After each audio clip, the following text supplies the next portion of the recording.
giddy, was giddy, was giddy. I'm Keemy and I'm back with my tea of the day. What's going on, guys? Welcome back to my channel. How are we doing today on this beautiful, beautiful Saturday? We are, we're in March. How is everyone feeling in the third month of the year? How are we feeling, guys? What's going on? What's tea? So, I'm here because Tyler Perry did it again. Tyler Perry Tyler V. Perry did it again. Beauty and the Black Part 2 came out Friday. Yes, yeah, Friday. It aired on Netflix, and can I just say I'm hooked? Can I just say I'm hooked? I'm not gonna sit here and say this is the best show on God's green earth. This is his best writing. However, that com is coming because regardless whether you like his work or not, you cannot deny this man's brain. You cannot deny this man's brain and just the different scenarios that he's just gonna toggle with to prove a motherfucking point. Because for one thing for certain, he's gonna make sure that there's a fine black person. There's a fine black purple man. And yeah, he was laid up with grandma. Keemy finally got redeemed. She got her redemption.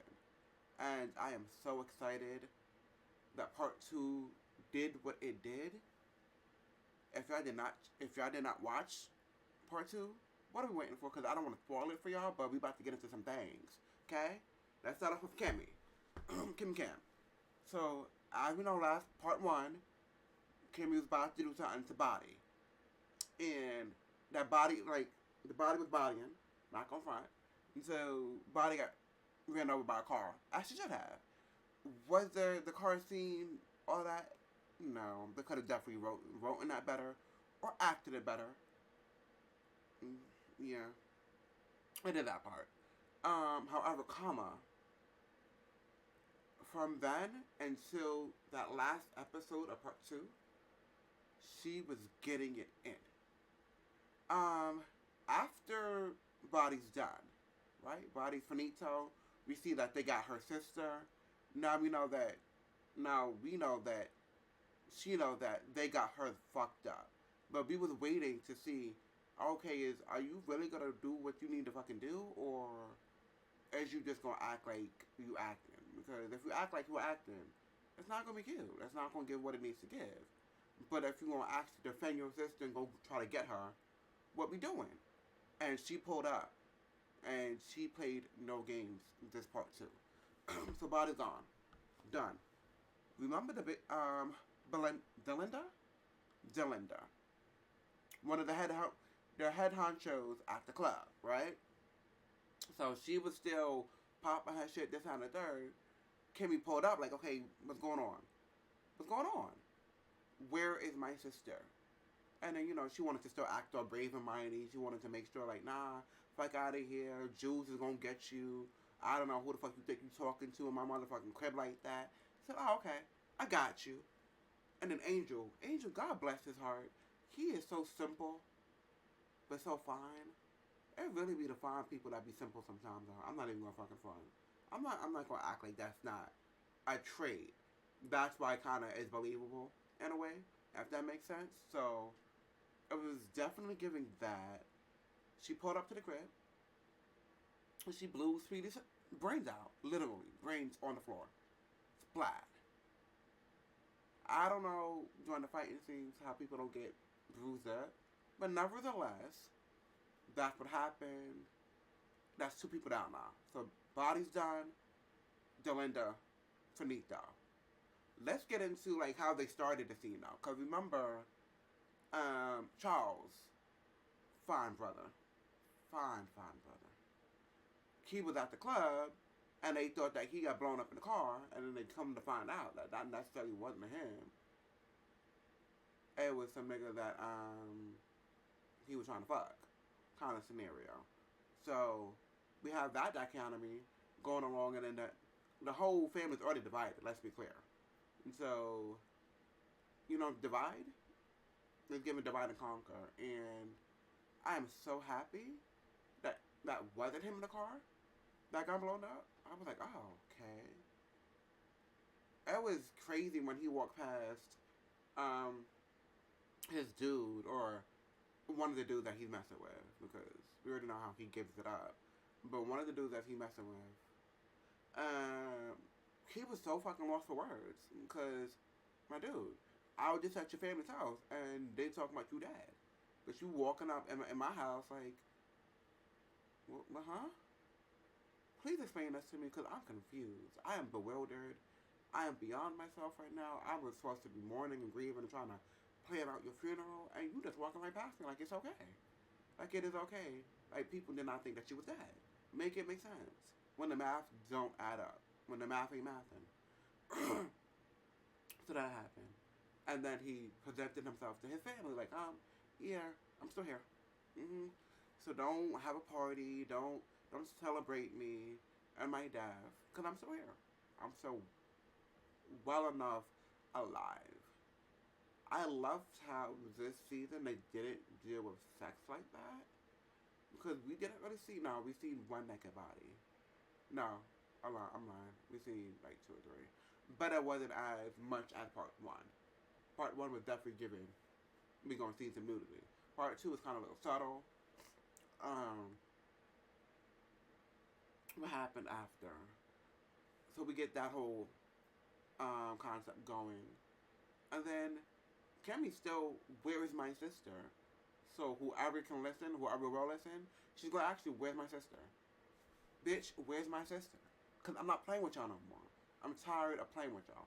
Where is my sister? What are y'all doing with her? Because y'all not gonna do with her how you tried to do me. That's not gonna happen. That's not finna happen. Because absolutely not. So it's definitely giving like, oh, okay. Keemy finally being redeemed. So then, here it goes. Who gets it next? Okay, it was a scene in there where it didn't make any sense how she's getting beat up with just some bruises. You have a whole car accident and you just walk out like it's perfectly fine. Royce, you push Royce. I'm happy about that, but I was kind of confused about the final scene too. Like, let's be clear. So you bopped him upside the head with a champagne bottle. But it's not a glass bottle. It's a glass bottle. It's not a metal bottle. It's not an aluminum bottle where it's just unbreakable. You kept on bopping him upside the head with it, but yet he's still popping up. And then he tossed you around, and you flying across the room like that. Like it's cute scenes. Let's be clear, but it's not giving believable cute scenes. I'm just saying, Tyler. So the second season, because there has to be a second season, because if there's not, me and you we're gonna have a nice long conversation, and you don't want that, okay, Mr. Perry? So give us season 2 and give it to us. I'll be okay with the summertime. Yep, that's correct. So that means I need to start filming now. Get your ducks in a row, because people are still alive. The people that matter are still alive. We just have to figure out who we add into the team, add into the scenario. So you bopped him upside the head with the bottle. He tossed you around. You hit him upside the head with a glass, with a drinking glass, and then you got so distraught where you pushed him through the glass. But from our viewing, it looked like he fell off the building. Boo boo. So only you and him knew what the fuck it was. And then the crazy thing is, how do people not hear when shit is happening? If someone breaks a glass and it's a big glass in the building, I'm gonna hear. Like, my neighbor will hear, like, so no one's on that floor. No one hears the husband and tussle on that floor, so no one's gonna call the cops. Kind of scenario. I'm hearing someone fall out of a window. Because I'm sure people's gonna hear people fall out of a window, whether it's the next level down or it's actually out of a building. People's gonna see something. But for Jim the whole day, no one noticed that he was gone. Until people was calling him like, oh yeah, he didn't pick up. That's weird. Alright, Tyler. I guess. To each their own. But although the writing and the acting is not the best. The storyline is what fucking gets us every time. That storyline, baby, because I was rooting for Keemy from day one. I was like, oh, they really messed her up. And I don't like it for her. I don't appreciate it. It's definitely giving, are we serious? Nah, son. It's definitely giving like a nah, son type of scenario. So it's definitely giving, what is we doing?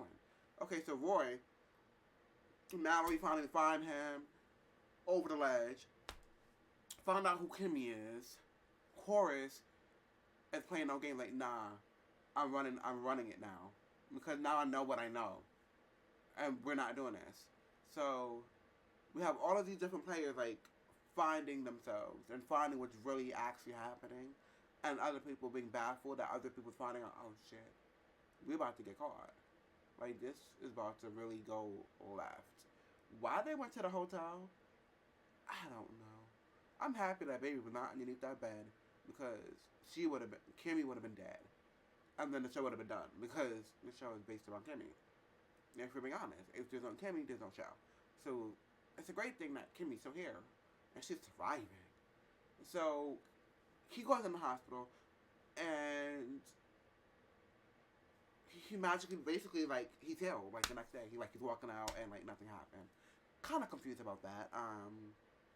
I loved how Horace really stood up for them and saved the sister. And Angel really did his big one. Angel did his big one by actually, even though he come on and is like, no, like, his dialogue was not needed at all. He just needed to be naked in the dressing room and on a stage. I see that little thing. I don't think that was real. And that dressing room, that dressing room scene, if you know what I know, you see what I see. Beautiful. However, Angel did a big one when he went into the car because he knew what was going to happen, even though he was still playing a dumb blonde at this point. He knew what was going to happen when he went to that car. He knew that people were going to find that car and he was going to be arrested. Whoever went to the car was going to be arrested. And he took one for the team, so hopefully he's able to get out. I love the scene when two scenes. Great actress. I forgot her name, but she plays the grandma basically. When the mama who always wearing the sunglasses, who peeped Charles in the first part, banging some dude and told him get out, kind of scenario, and Speedy got up and got out. Her, she's fucking ruthless. It was the fact that, oh, you knew too much. Gave him a hefty bag. Gave a grown ass man a hefty bag, a big ass bag. Told him get in. Baby, no.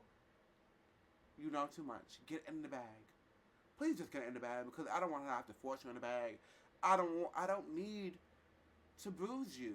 I just use you to get in the bag because you know too much, and take this gunshot to the head. There's no splat. There's no suffering. There's none of that for you, because I care about you. So I'm not gonna make you suffer. I'm gonna need you to get in the bag, sweetheart, so they can shoot you. We can politely clean you up, because there's not gonna be any blood splat. There's not gonna be anything besides in the bag. We just have to get rid of the body and then call it a day. And then she smoked her cigarette after. It was shit. What else? So with that, the hospital scene. Which was like, why is Horace in the hospital? No one can go up there. Why are people not telling me what's going on with my ex-husband, X, Y, Z? And then the freaking same person that gave the subpoena to Mallory tried to give a subpoena to her and embarrass her in front of her freaking church people. And she was like, how fucking dare you? And first of all, sweetheart, you must not know who I am, so I'm going to let you know who I am. Real quick, it's definitely giving, absolutely not. You're not going to embarrass me in front of my church people, talking about you suing me, you're suing a company. You can sue whoever the fuck you want. You're not suing me. And then she excused her church-going people, her church friends. Go ahead, finish the tour of my hospital. My hospital. You seen the name? Mine. So, go ahead, go finish the tour. I'm gonna come back with you. I'm just gonna handle this. I'm gonna handle this real quick. Just real quick. It's gonna be cute. So they have a conversation like, yeah, this and the third, and the attorney, the lawyer, she really thought that she was that girl. I was like, oh no, she really don't know Mama like that. And I'm about to really feel bad for you, but I don't. How you coming at her? You embarrassed her in front of her church people. How dare you? So then, slaps are happening. Lawyer said, you got one more time to slap me. And she just said, okay. Bam. Knocked her right out. So then she slaps her back. And with her slap on her back, she caught that right on tape. Doctor the tape, okay. So if you're going to sue me, your case is lost. Because you just hit an old lady. You just hit an old lady who owns this hospital. That's harassment. That's a charge. That's assault. So all I have to do is press play. So the choice is yours. The choice is literally yours. We can go to court and we can handle this, or you can assume my family and leave me out of your claims. It's up to you. There's no witness. Witness? Absolutely not. Because homegirl, one of the nurses, she seen, yeah, time to go. Because no, I'm not going to be part of anything. I'm not going to be on anyone's chopping block. I'm not going to be the next one dead. I'm not going to be on the next 48. No. Me not finna to do that. So I loved how that came apart. I just love the ending, to be honest. I love the ending, and I love how Keemy smacked the shit out of that girl who thought that she was the next head bitch in charge. She really thought that she was fucking Body. And sweetheart, you're not Body. You're not Body. I promise you, you're not Body. Because Body wasn't even Body. It was then Linda, who was the head chick who was in charge of the strippers. I forgot the name of them. Like the madam, basically. She was giving madam. But Body was not giving madam. Body was soft. So that's why Jules was always on her like, I hope you're not softening it up because I can get a new you. I can train somebody else to do what you do. It was the slap after that for me. It was Horace pulling up like, nah. Yeah, I know Keemy. I know Angel. And now I know what's going on. It gotta stop. It's gotta stop now. Like right now, because I know. I'm aware. And with me being aware, all of this stuff that y'all doing behind my back without my knowledge in my club, absolutely not. So, yeah, Keemy, go back to the car. Angel, go to the car. Go to the car. And Jules was shooketh, as she should have. But what Tyler Perry's going to do is give us a cliffhanger to save his fucking life. It was the end part where Harvey was like, yeah, Keemy's my new wife. And she's also your boss now to the collective. Meaning that she's running the fucking company. So when I die, none of y'all are getting anything. And what you put this woman and her friends through, ooh, baby, I don't know what the fuck to tell you. But best believe, a thing is about to happen. A thing is about to happen. And, yeah, payback's a bitch. So that's why it has to be a season 2. Because you can't just leave us with that suspense. Because now I need to know what Keemy does. Like, what is her true redemption? How does she be Mallory face like, yeah, what's up? Yeah, I fucked him. Now what? But, yeah, he made me. But I did. Because I had to. That was my job. So, what are you going to do with your husband? Because, it's giving he's going to be bottom of the barrel right now. And I don't know how you're going to survive. Because it's giving payments come through me. It's giving I get to run Beauty and Black. Everything that Sheriff worked so hard for, I get to sit back and relax and take a chill pill. Like, really just get into me just being redeemed, finally. Like, me actually having a good life with Sylvie and my sister. And Rain, it was too funny when he was freaking poking her in her BBL, though. Rain was talking all that stuff to not do nothing. She get out that bed one time. It's like, Rain, okay, sis, alright, So you just still talking? Okay, I get it, yeah, yep. So, picture this. Beauty and the Black is definitely a binge watching show. Get past the mediocre acting. Get past the not great writing. But get into the story, get into the storyline, get into the characters. Because there still is character development. There still is a lot of things that makes this show I need to be in front of the TV and watch it from season to season, from episode to episode, and really get into the gig and really get into what he is showing. He's going to have a storyline. He's going to have character development. He's going to have cliffhangers. He's going to have people that you like or people that you wanted to hate and that you end up loving. Because although I don't like Mallory like that, I'm not mad at Mallory. Because I see what Mallory is, why she is. She is who she is for a reason. Is it great? Absolutely not. Can I do without Mallory? I don't think so. Because Mallory's kind of giving me Veronica vibes. If we really be honest, she's giving me Veronica vibes. The real head, the real head bitch of this Tyler Perry cinematic TV soap opera esque from the Have and Have Nots. So you can never say that Tyler Perry does not know how to write when we had the Have and Have Nots that went on for seasons after season after season, and I never got bored. I was late to the playing field for that, and I was in so much of an awe when my best friend Cecilia put me onto that show. When I say we was watching it daily, and then we seen the wife, one of the wives, right in Times Square. Definitely did. It was beautiful to freaking see. It was beautiful to witness. The acting was great. The story time was great. The juice was good. Like, everything just was aligned to win. And it won. And did, what, 6 to 8 seasons? This definitely has the ability to do that. Like, I'm not even going to front about the Oval. The Oval's good. The Oval's acting is not the best. And sometimes they repeat themselves. I come to find that Tyler Perry likes to repeat himself and certain characters and certain things. Like, he want to emphasize that no, I'm not going back to the hotel.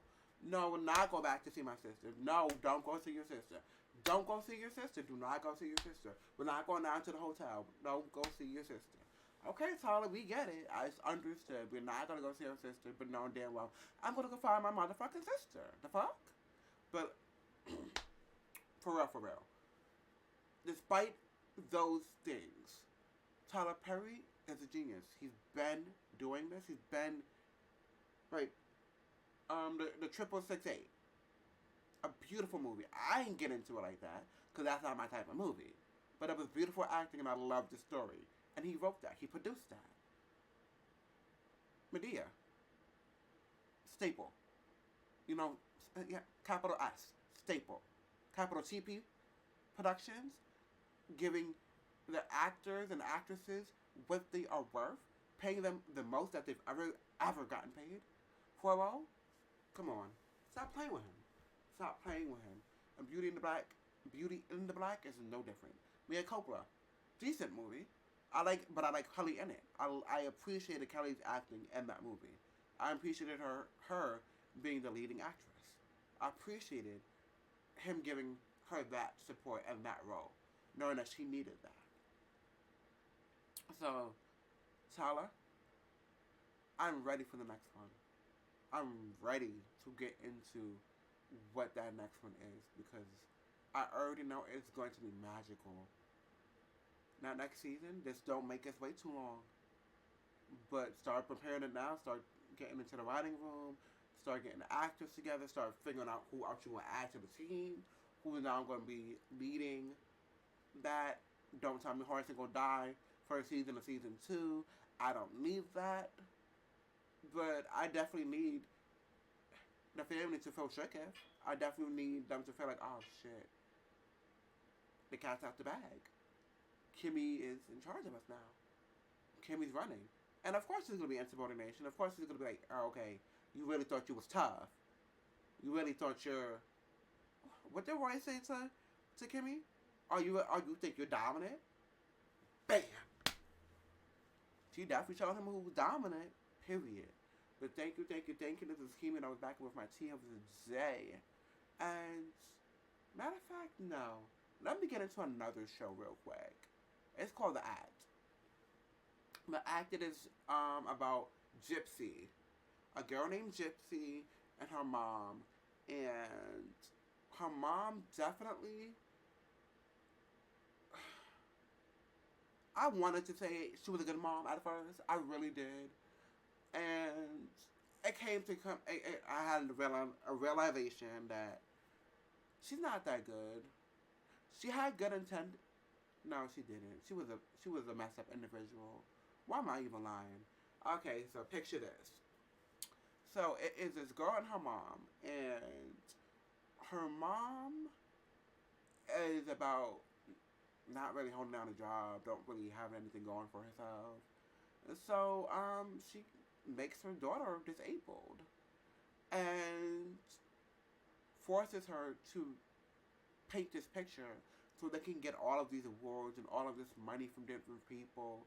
They can, do the whole Make-A-Wish and all of these different things. And telling Gypsy that basically, she's allergic to chocolate, she's allergic to sugar, she's allergic to this, she's allergic to that, she needs a feeding tube, she needs a wheelchair, and to come find out she doesn't need any of that, and she's not allergic to any of those things. She's actually very normal. And when she started to realize that, comes the turning point. When she started to realize her age at that turning point. But for a while, she kind of knew what it was. She started to realize, she started picking things out. Like, wait, I thought you said, Mom, I thought you said I was born in 95. No, but I seen something that said 93. No, no, no. No, that document's wrong. It's 95, like I said. No, I meant it's 93, like I said. So, Mama, like, what is it? Because now I'm confused. Then it came to the point where she started realizing, like, I need to get out. This is not a healthy environment for me. And now that I'm realizing how old I actually am, I'm grown. You don't need to be bathing me no more. You don't need to be all up in my kitty cat. No. It's giving independence. It's giving, I try to wash myself. Yes, I'm wearing a wheelchair, but I'm gonna try to wash myself. It comes to the point where her mom knew that she was still walking outside of her wheelchair. She came to terms with that, but in public, you need a wheelchair. Like, Shorty had a whole date. Started video chatting, started really getting into trying to be a adult. But she still had a childlike mind, so she's still processing what's going on. But then she's like, no, but this ain't right.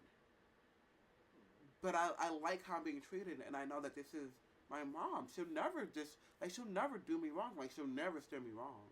Because she loves me. My mom loves me. Same voice and everything. It was extremely annoying. But you had to get into it. It's 8 seasons. It's on Netflix. The Act. And it's a story that gets told from present day to basically, now you go back in time. Now you're going to figure out how whatever happened in June happened. And why did it happen? Like, what led up to that murder of her mom? What happened? What caused it? Who actually did it? Was it Gypsy? Did she do it by herself? Or was it a fact of maybe her mom killed herself? Maybe it was giving suicide. Or was it actually giving homicide? And the fact that she started messing with this grown dude, and she walked into his apartment, no wheelchair, no nothing, but had to go back to her home when her mom found out, like, oh, absolutely not. You're not going to be dealing with this older man. You're not even, like, yeah, you may be old enough, quote unquote, but you still have a childlike mind. Because I forced you and provided that lifestyle for you. You're still a princess. You still dress in tutus and all of that stuff. So absolutely not. But you're gonna go back in the house in your wheelchair. So yeah, you can get in this car at his house. You can walk in there, but best believe your wheelchair's gonna be right in the back. You're gonna be rolling down. You're gonna be going in your house. And then, but then, Gypsy's not that. Gypsy's not as delayed as she made it seem because you found this other dude and you played him because you knew that he was definitely not there. There was definitely something mentally wrong with him, and you picked that up and you knew that, and you curated a plan to kill your mom, just like you curated the plan to have sex with him, to lose your virginity, in the bathroom floor at the movie theater. I was gassed. As well as him going to the movie theater to try to meet your mom, so he could try to win you over in front of her, and her mom was not having that. She was like, "Excuse me, why are you bothering us? I'm just trying to have a movie, a mom and dad, a mama and daughter movie date with my daughter, watching Cinderella or Barbie, whatever they was watching. I forgot. And you're interrupting that. Why are you following us, sir? Like, what is really going on?" To the fact that she would be telling her neighbor stuff, but her neighbor never picked up on, like, what do you mean? You be going, huh? No, but that makes sense in your predicament kind of scenario. Like, I wouldn't want you to be going to different places either because you need a ramp, you need this, you need a few things to be able to really enjoy yourself and have fun and stuff like that. But yeah, her mom was definitely a piece of work. I'm not gonna front. And Gypsy still like it's actually a true story. So it was like 8 episode documentary. Well, not documentary. It was telling the story, telling exactly what it was, what happened, what needed to happen, and you will definitely like the act. Great acting, beautiful cast. It told the story completely. Thank God she got out because it still is a fact of yeah, she did plan killing her mom. She didn't physically actually do it. She made the other dude do it, but she got the knife. She opened the door for him. She told him where she was. She planned everything. So she definitely conspired to kill her mom. But look at exactly how her life was. Not knowing her real age. Being forced to live in a wheelchair. Being forced to do all of these different things. But eventually, you're not fully that forced. If we're being honest. But if you do like that, I would definitely say check that out. Definitely check out Beauty in the Black. Definitely check out The Act. Definitely check out The Runner with Sarah Palsy, who is definitely similar to The Act. It's definitely like the same similar scenario, but still a great movie altogether. They're all on those two are on Hulu. Of course, Beauty in the Black is on Netflix. This was Keemy, and I was back with my tea of the day. Thank you guys. My podcasts have been doing amazing so far. I'm loving the numbers. Do not forget to subscribe, comment, and put on your notification so when I come on, you get that notification so we get to run up these numbers together. We get to really do this together because this is teamwork. This is for our community, by our community. This is by yours truly. And if you want to pop on or hop on my podcast and let's have a discussion about whatever's clever. I was here. Laters.